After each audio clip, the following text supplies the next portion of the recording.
Un beau bonjour à tout le monde.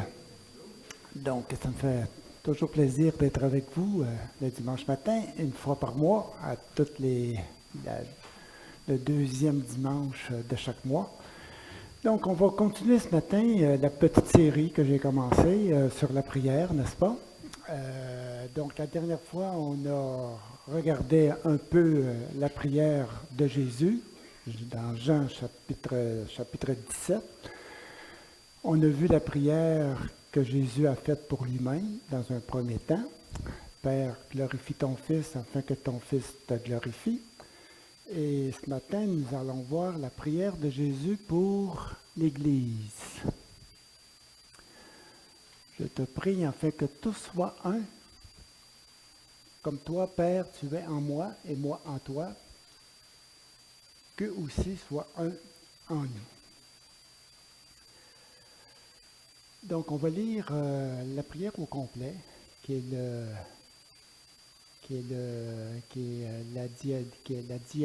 la diapositive suivante.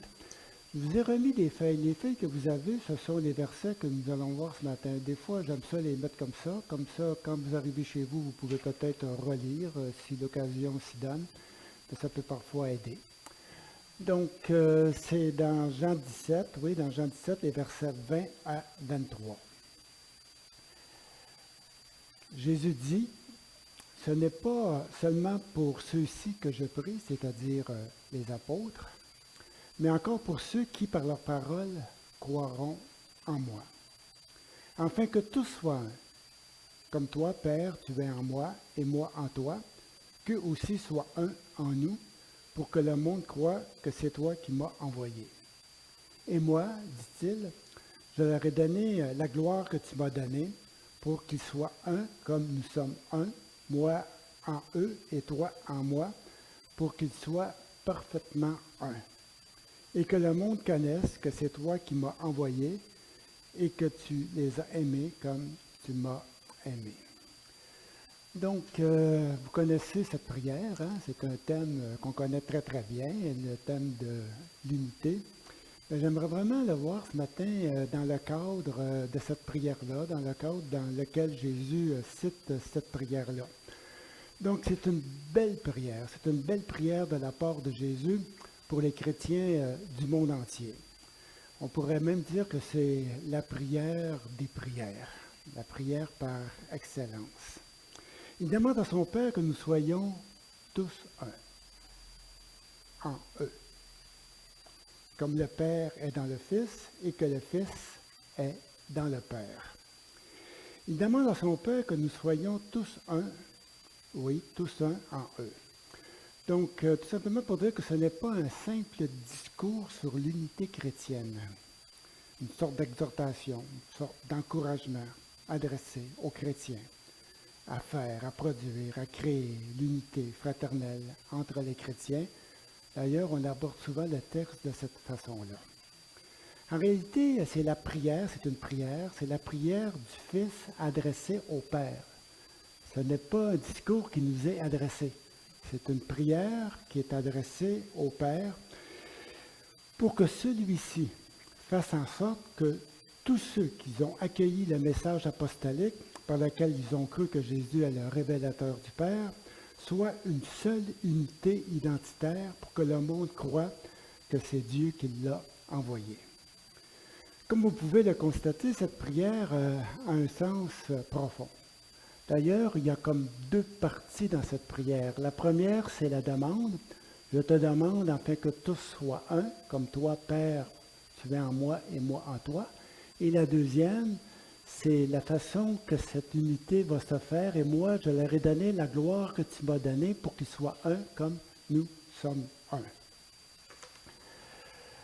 La grande question qu'on va se poser ce matin, c'est qu'est-ce que ça veut dire être parfaitement un? Pour les gens en général, c'est d'avoir un consensus, n'est-ce pas?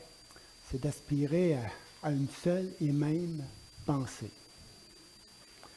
C'est de ne pas avoir trop de différends, de controverses, pas trop de divisions parmi nous. Pour d'autres, c'est un rassemblement visible des chrétiens pour en faire une sorte de projet œcuménique, celui de rassembler les églises dans une seule et grande église. Pour Jésus, c'est quelque chose d'autrement. C'est quelque chose de plus substantiel, de plus grand, de plus merveilleux, de plus glorieux. Pour Jésus, être un, et là on va aller à la prochaine, je l'ai résumé ainsi, c'est l'unité identitaire du corps des croyants. Comme un des commentaires que j'ai lu, qui l'a bien résumé, et que ce commentaire-là dit, il ne s'agit pas, comme on le croit souvent, de l'union des chrétiens entre eux, mais avant tout de l'union qui en est le fondement, celle du corps des croyants avec Christ et par lui avec Dieu lui-même.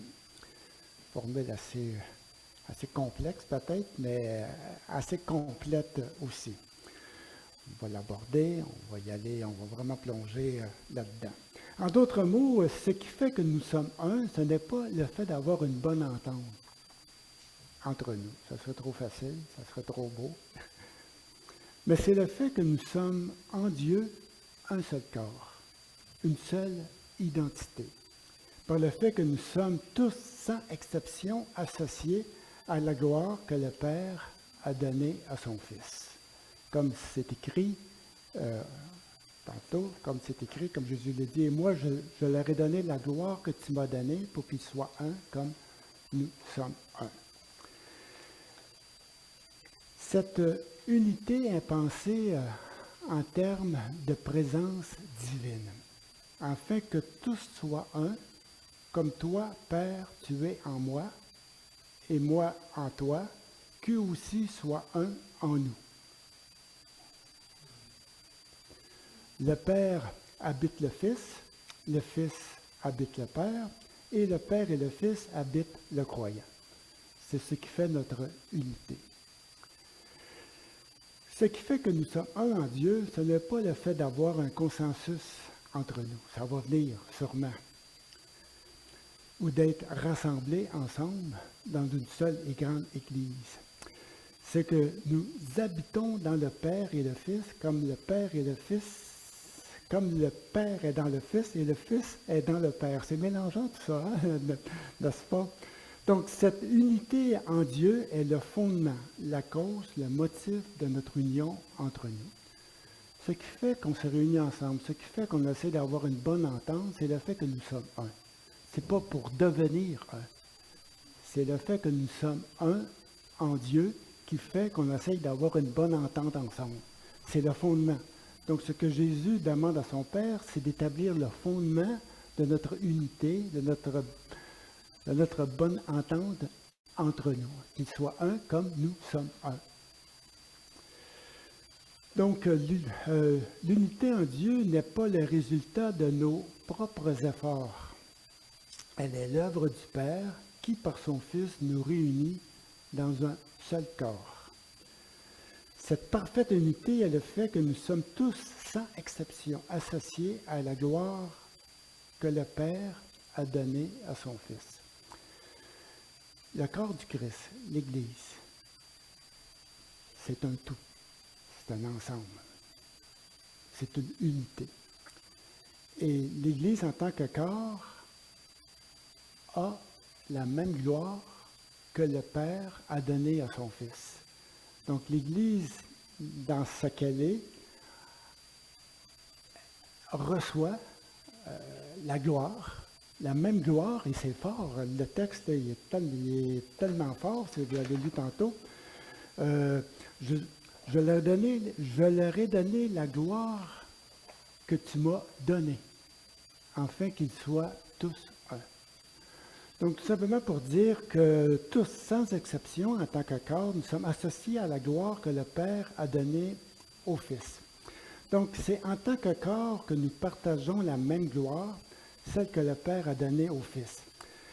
C'est ce qui fait du corps des croyants une seule identité. On est un. On n'est pas deux, on n'est pas trois, on n'est pas quatre.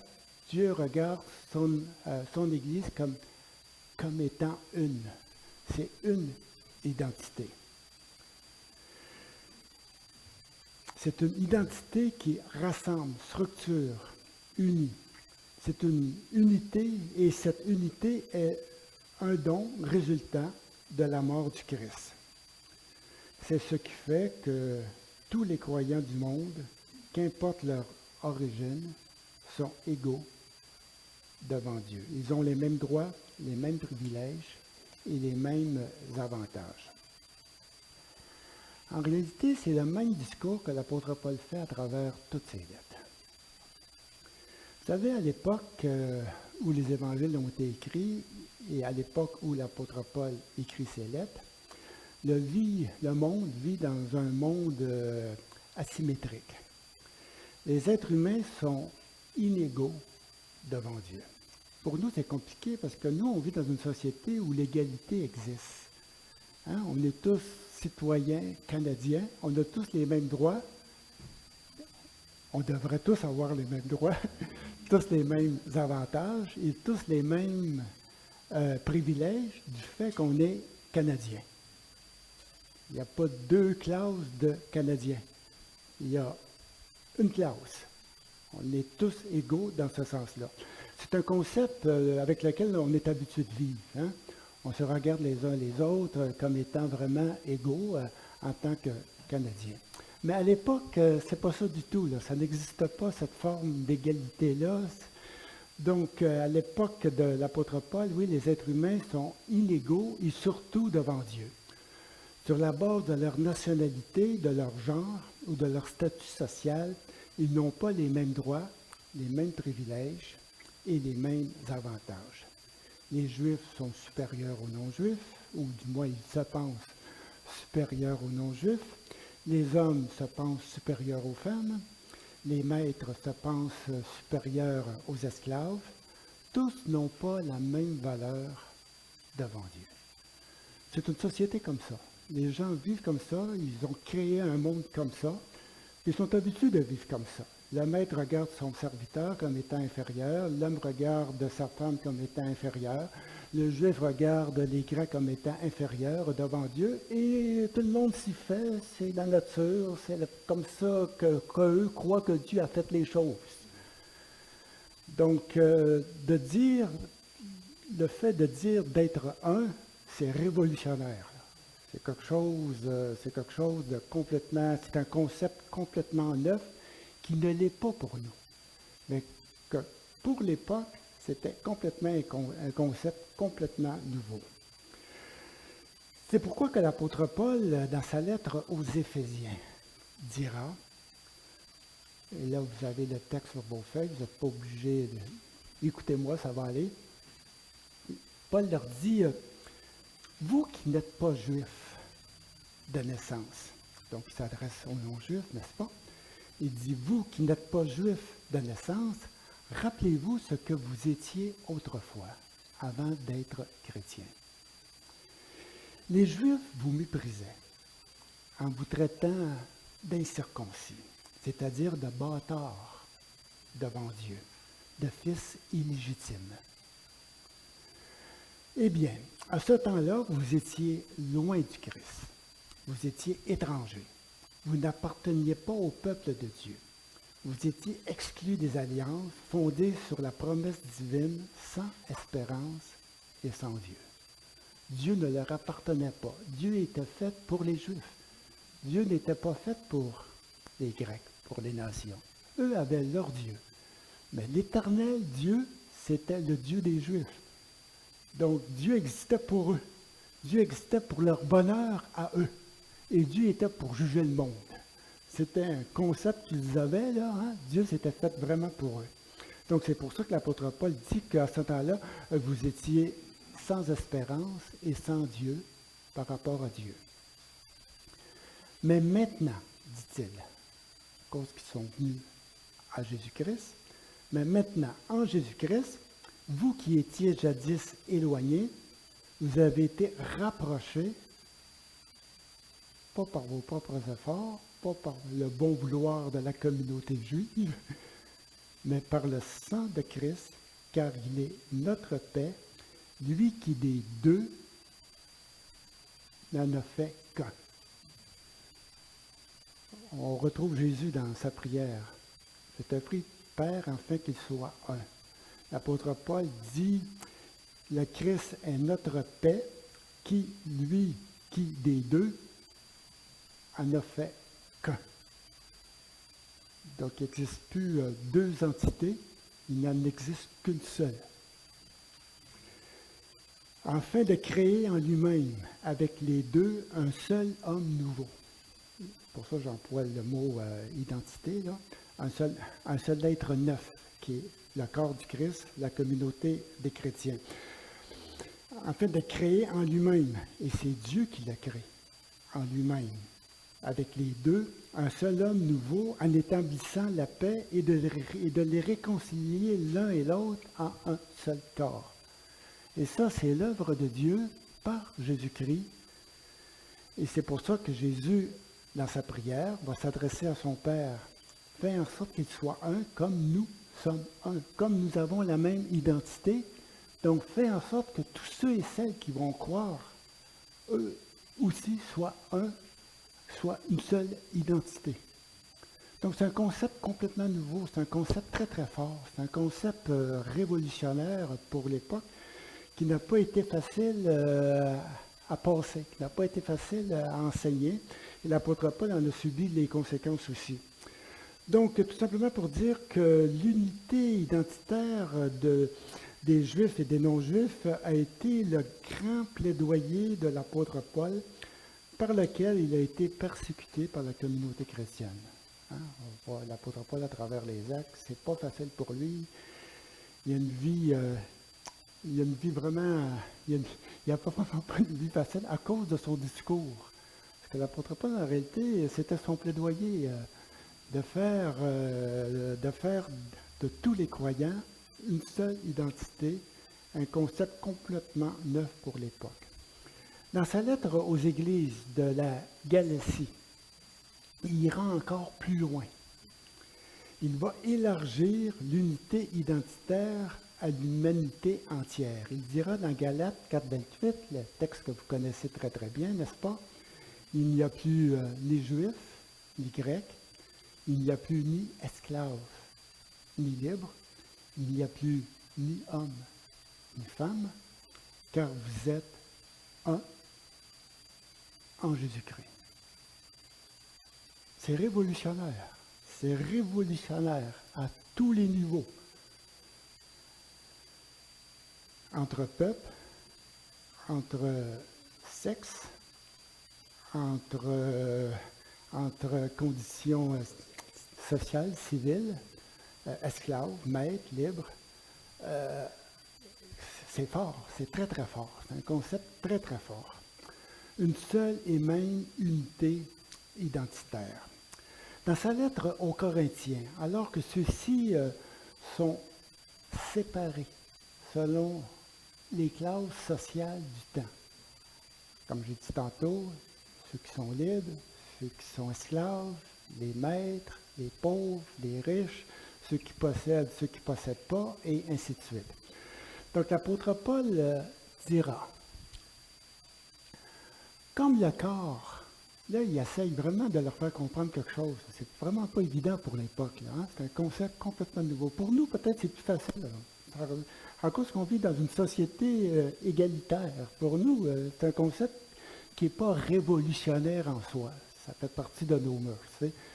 Et c'est plus facile peut-être en tant qu'Église de vivre cette forme d'égalité entre nous parce qu'elle existe déjà dans la société dans laquelle on vit. Mais à l'époque, ce concept-là n'existe pas dans la société, mais il doit exister dans l'Église. Donc c'est un transfert qui n'est pas facile à faire et que les gens ont de la misère à faire. Les Juifs n'ont jamais accepté qu'un Grec soit assis sur la même chaise qu'eux. Un homme n'a jamais accepté que sa femme soit assise sur la même chaise que lui. Un maître n'a jamais accepté de manger avec son esclave. Tout est séparé, tout est classé. Une forme de... Hein, la société romaine, c'est une société qui est pyramidale. Là. On part de l'empereur et on descend. Les hommes, les femmes, les enfants, les esclaves et les autres. Donc, Paul dira, comme le corps est un, et il y a plusieurs membres, c'est un exemple qu'il prend, j'essaie d'expliquer des choses. Il dit, comme tous les membres du corps, malgré leur nombre, ne forment un seul corps, ainsi en est-il de Christ, de la réalité du Christ. Nous avons tous en effet été baptisés dans un seul esprit, pas dans 2, 3, 4 esprits. On a tous reçu le même esprit pour former un corps, un seul corps, soit juif, soit grec, soit esclave, soit libre. Donc, simplement pour dire que tous les membres du corps, avec la tête, ne forment qu'un seul corps, le corps du Christ. Christ étant la tête, les membres, les chrétiens étant les membres de ce corps, ne forment qu'un être, un seul corps, une seule identité, Christ. Nous sommes le Christ, si on pourrait dire, nous sommes le Christ vivant, parce que nous sommes les membres du corps du Christ qui, lui, en est la tête. Donc, il n'y a pas deux corps. Le Christ a un corps, un seul. Et c'est tous les croyants qui en font partie.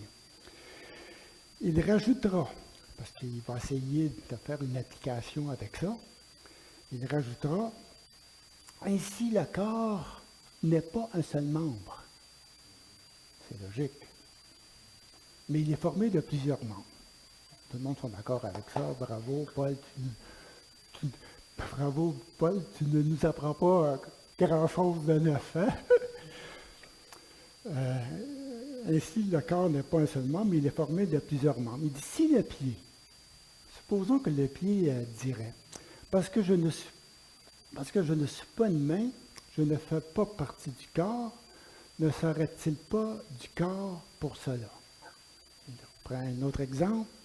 Il dit, si l'oreille disait, parce que je ne suis pas un œil, je ne suis pas du corps pour cela. Et là, il finit en disant, mais donc, il y a plusieurs membres et un seul corps. Ici, il ne s'agit pas de savoir si le pied est plus important que la main. Le problème n'est pas là du tout, là. Ce n'est pas de savoir si l'oreille est plus importante que l'œil. Les deux sont importants. Le pied, demandez-moi pas si je veux perdre un pied ou si je veux perdre une main. Ou si je veux perdre une oreille, ou si je veux perdre, je veux perdre un œil. Les deux sont importants. Donc, c'est vraiment pas de savoir ce qui est plus important par rapport à l'autre, mais c'est d'être exclu du corps. Donc, comme il l'a dit, il dit l'oreille ou l'œil. J'essaie de retrouver l'endroit. Si le pied disait, parce que je ne suis pas une main, je ne suis pas du corps, ne serait-il pas du corps pour cela? C'est l'exclusion, c'est d'être vraiment séparé du corps. Donc les Juifs avaient de la misère de s'associer avec les non-Juifs, les hommes avaient de la misère de s'associer avec les femmes, et les maîtres avaient de la misère de s'associer avec les esclaves. Donc dans leur conception à eux, ces gens-là sont exclus du corps. On retrouve un petit peu ça à la façon que les Corinthiens prenaient la scène. Vous connaissez le chapitre 11, un gros problème communautaire à l'époque. Vous connaissez l'histoire, donc l'apôtre Paul les reprend un petit peu, il leur dit, voyons donc les amis, on ne prend pas la scène de cette façon-là. Le problème, c'est que les maîtres, c'est monsieur qui l'après-midi la coulait douce durant le temps que leurs esclaves travaillaient. Donc, ces maîtres chrétiens se réunissaient pour la réunion du soir, parce que les réunions ne se faisaient pas le dimanche matin, n'est-ce pas? Ça se faisait le soir. Durant le jour, les gens travaillent. Le dimanche, ce n'est pas un jour férié à l'époque. Le dimanche est apparu au 3e siècle, même au 4e siècle. Le dimanche est devenu un jour férié. Donc, ces gens-là se réunissaient le dimanche après le travail, le soir, pour le souper communautaire, pour la rencontre et la communion entre eux. Les maîtres, étant beaucoup plus libres, se rendaient beaucoup plus tôt, vers 4 heures. Ils en profitaient. Bonne bouffe, bon vin. L'apôtre Paul disait, il y en a déjà qui sont sourds avant le temps. Il y en a qui se sont remplis, il y en a qui ont très, très bien mangé. Et pire que ça, c'est que les esclaves ne mangeaient pas la même nourriture que les maîtres. C'est difficile à savoir. Il y a quelque chose qu'il faut vraiment comprendre, c'est qu'à l'époque, on ne peut pas s'asseoir n'importe où. Lorsque tu es invité sur quelqu'un, pas sur quelqu'un, mais chez quelqu'un, lorsque tu es invité, ta place, elle est désignée d'avance. Tu ne peux pas t'asseoir n'importe où autour de cette table-là. Il y a une sorte de hiérarchie. C'est pour ça que Jésus va dire lorsque tu es invité chez quelqu'un, ne prends pas la première place de peur de te retrouver à la dernière place. Parce qu'il y a des places qui sont assignées. Pour nous, c'est vraiment pas évident ça. On arrive chez quelqu'un, la personne dit, toi où est-ce que tu veux, tu sais. Mais à l'époque, ça ne se faisait pas. Donc, il y avait des places assignées pour certaines personnes, dépendant de leur classe, la position qu'ils avaient. Et même, j'irai beaucoup plus loin. Même Jésus, lorsque Jésus se réunissait avec ses disciples, qui était assis près de Jésus et quels sont ceux qui étaient assis loin de Jésus? Pierre, Jean, Jacques étaient assis près de Jésus. Et les autres étaient assis un petit peu plus loin. Parce qu'on voit dans les évangiles que Pierre, Jean, Jacques sont souvent avec Jésus. Ils sont beaucoup plus près. Hein? Ils font des choses ensemble. Les autres, même, il y a certains dont on n'entend presque pas parler. On connaît juste leur nom, on ne sait rien d'eux. Donc, il y avait comme... c'est une façon, on est vraiment dans une société qui est complètement différente de la nôtre. Et même Jésus, avec ses disciples, vit dans cette société-là, puis il y a des règles à suivre. On ne peut pas s'asseoir n'importe où, et on ne peut pas manger non plus n'importe quoi, dépendant de sa classe sociale. Les riches mangent du steak, les esclaves mangent des hot dogs. Il y a une table pour ceux qui sont riches, les maîtres, puis il y a une autre table pour ceux qui sont plus pauvres, esclaves, et ainsi de suite. On n'a pas la même nourriture et on ne s'assoit pas au même endroit. Les hommes ne sont pas assis avec les femmes. Une séparation. Le juif ne peut pas manger la même nourriture que le non-juif. Il y a des règles à suivre, même s'ils sont chrétiens. Donc, c'est compliqué de faire un repas communautaire à l'époque. Il y a comme des règles à suivre. Donc, c'est pour ça que l'apôtre Paul va dire à ses chers monsieur riches, si vous avez faim, bien, mangez donc chez vous. Hein? Puis vous viendrez plus tard à la réunion, parce que là, vous êtes en train d'humilier les plus pauvres qui, eux, n'ont rien à manger. Durant le temps que vous vous bouffez la face, il y en a d'autres qui crevent. Donc, il dit, il ne faudrait pas... Puis, l'apôtre Paul, ce que j'aime de lui, c'est qu'il est pratico-pratique. Pratico-pratique. Il n'essaie pas de changer les affaires. Là. Ça serait trop compliqué. Donc, il leur dit tout simplement, restez donc chez vous. Mangez chez vous, là, puis vous viendrez après. Il n'essaie pas de régler le problème en disant, ben voyons donc, réunissez-vous ensemble, partagez la nourriture, puis il n'y aura pas de problème, puis Dieu est bon, puis l'amour, la charité, ça ne peut pas marcher. Tu ne peux pas convaincre un juif de manger avec un non-juif. Ça ne se fait pas. Donc, il est obligé vraiment de s'ajuster à la société du temps et de dire des choses. C'est pour ça que dans 1 Corinthiens, en ce qui concerne la science, c'est pour ça qu'il va le dire que chacun s'examine. Ce n'est pas un examen dans le sens que nous, on le prend d'examiner si on est vraiment en état de prendre la scène, si on a vraiment des péchés cachés quelque part. Ça n'a rien à voir avec ça. Quand il dit examinez-vous, il dit examinez votre façon de concevoir l'autre, de concevoir le frère, la sœur. Comment vous le voyez, ce frère et cette sœur? Est-ce qu'il fait partie du même corps que vous? Donc, considérez-vous les uns les autres comme faisant partie du même corps. C'est ça qu'il leur demande de faire, de s'examiner dans ce sens-là, d'examiner la façon de voir l'autre. Comment vois-tu l'autre? Donc, et ça, c'est vraiment pratico-pratique pour l'Assemblée, pour la communion et ainsi de suite. Donc, tout simplement pour dire, l'apôtre Paul, tout simplement pour dire que dans le royaume de Dieu, il n'y a pas de différence entre les croyants. Ils sont un, ils ont les mêmes privilèges et les mêmes avantages. Ça a été très, très long dans l'Église avant de reconnaître l'inclusion à part égale de tous les croyants dans le corps du Christ. Ça ne s'est pas fait comme ça. Et on a seulement à lire les lettres de l'apôtre Paul, ça saute aux yeux. Pourtant, l'apôtre Paul il écrit ses lettres 20 ans après que Jésus soit mort. Si Jésus est mort des années 30, l'apôtre Paul écrit ses lettres dans les années 50, 55, et l'apôtre Jean aurait écrit ses lettres dans les années 90, puis encore on s'aperçoit que c'est un concept qui n'est pas encore vraiment assimilé clairement. Donc, même encore aujourd'hui, dans certaines églises, la femme n'a pas les mêmes droits et les mêmes avantages que l'homme, encore aujourd'hui.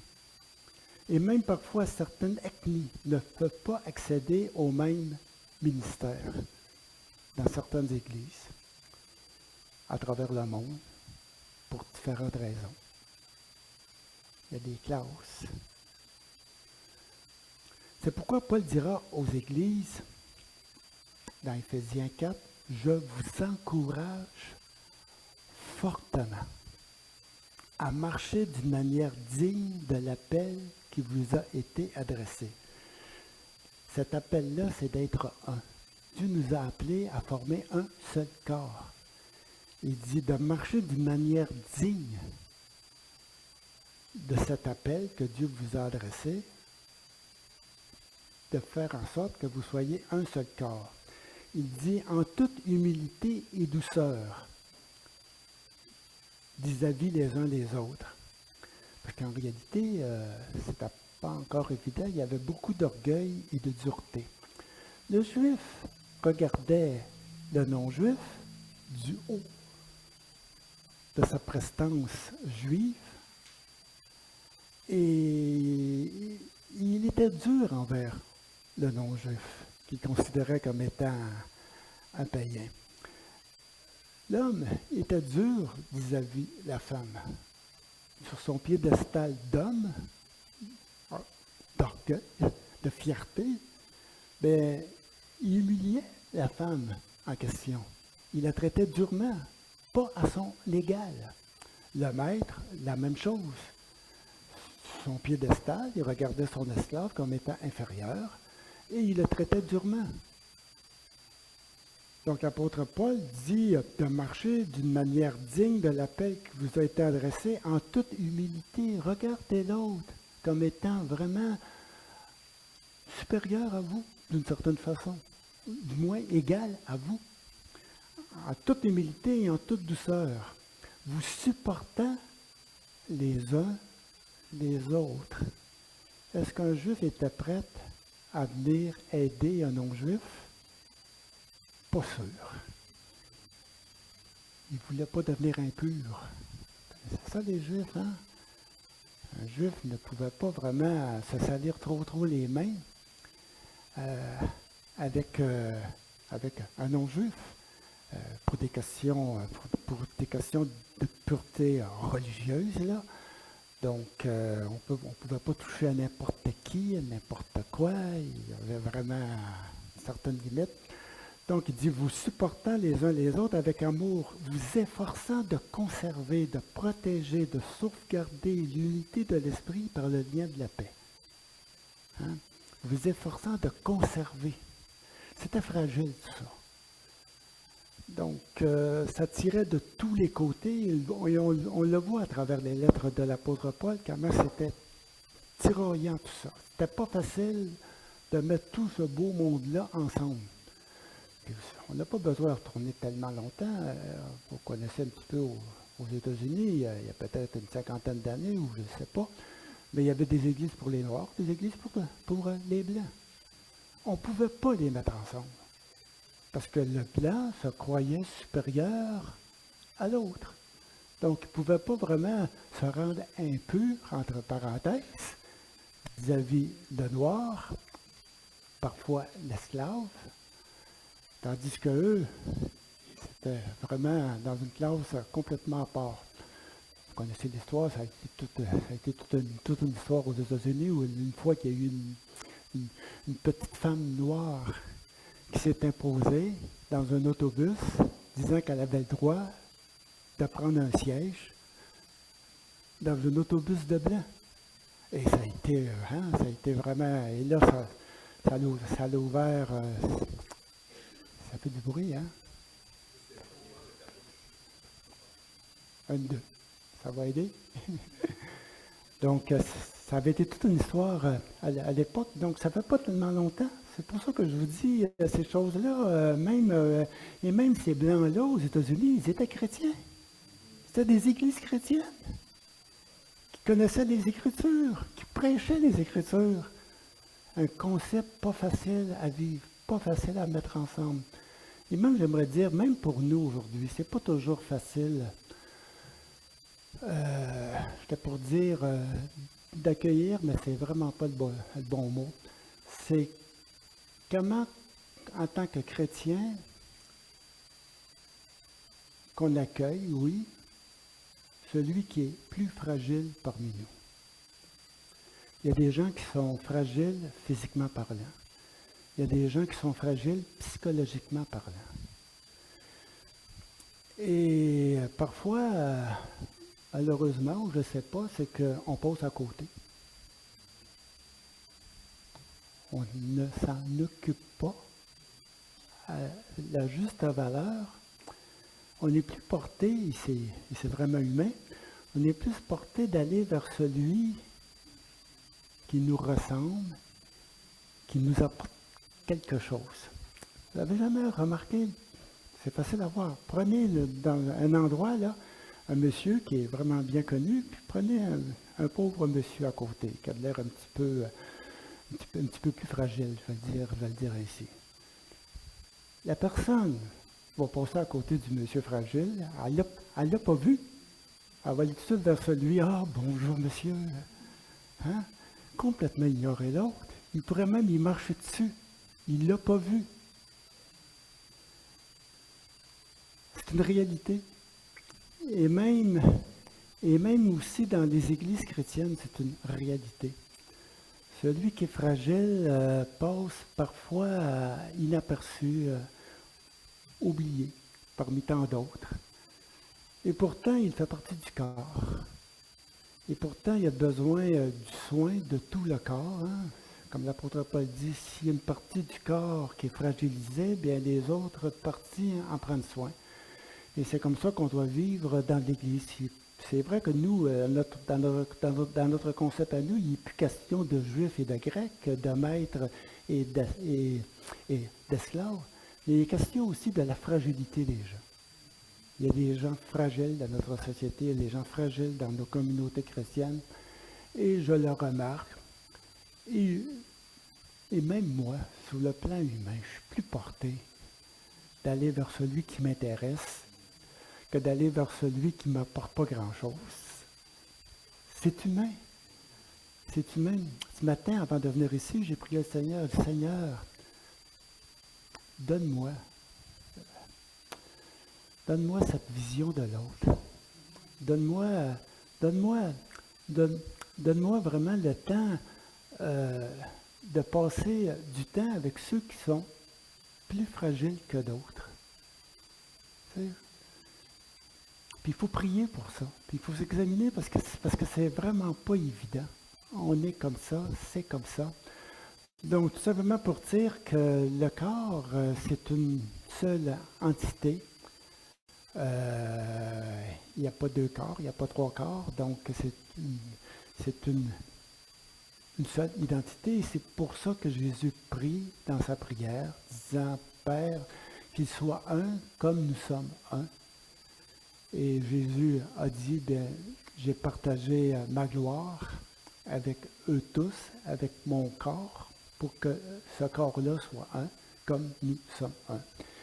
Et la raison que Jésus donne, c'est afin que le monde sache qui je suis. Jésus, qui je suis. Parce qu'en réalité, les gens vont juger le Christ par rapport à la façon qu'on va se comporter entre nous. Donc, et les gens vont avoir, un jugement de la façon que la communauté se comporte. Et c'est pour ça que Jésus va dire dans sa prière, et je vais reprendre le texte, il dit qu'il soit un pour que le monde croie que tu m'as envoyé et que le monde connaisse que je les ai aimés comme tu m'as aimé. Quelque chose, ça. Hein? Pour qu'ils soient parfaitement un, pour que le monde sache que tu les as aimés comme tu m'as aimé. La comparaison est forte, là. Que tu les as aimés, que tu... On va appliquer ça nous autres. Que tu nous as aimés, Père, le Père nous a aimés comme il aime le Fils. Donc, comment pas prendre soin les uns des autres? Parce que mon frère, il est aimé de la part de Dieu. Dieu l'aime. Celui qui est fragile, celui qui est pauvre, celui qui est handicapé, celui qui a de la difficulté, il est aimé autant que je suis aimé de la part de Dieu. Je ne peux pas vraiment faire de différence entre l'un et l'autre. Et ça, vraiment, c'est un miracle. C'est quelque chose de grandiose, c'est quelque chose de merveilleux. C'est la réalité du Christ. Et c'est cette réalité-là qu'on est appelé à vivre ensemble, en communauté, en Église, qui n'est pas facile, je vous le dis, puis vous le savez, qui n'est pas facile. Parce que moi, personnellement, je dérape aussi. Hein? Je ne suis pas toujours à la hauteur de ça. Mais au moins, je connais le principe. Donc, à partir de ce principe-là, je peux faire l'effort d'être sensible aux autres et d'avoir cette communion les uns avec les autres sans avoir de jugement de ci et de ça et ainsi de suite. Donc, je vais tout simplement terminer par la dernière diapositive. On va passer, oui, c'est celle-là, hein? Est-ce qu'il y en a une autre après? OK, c'est la dernière. OK, on va y aller avec celle-là. Donc, pour conclure, j'aimerais dire que nous sommes un en Jésus-Christ. Ça, c'est un fait indéniable.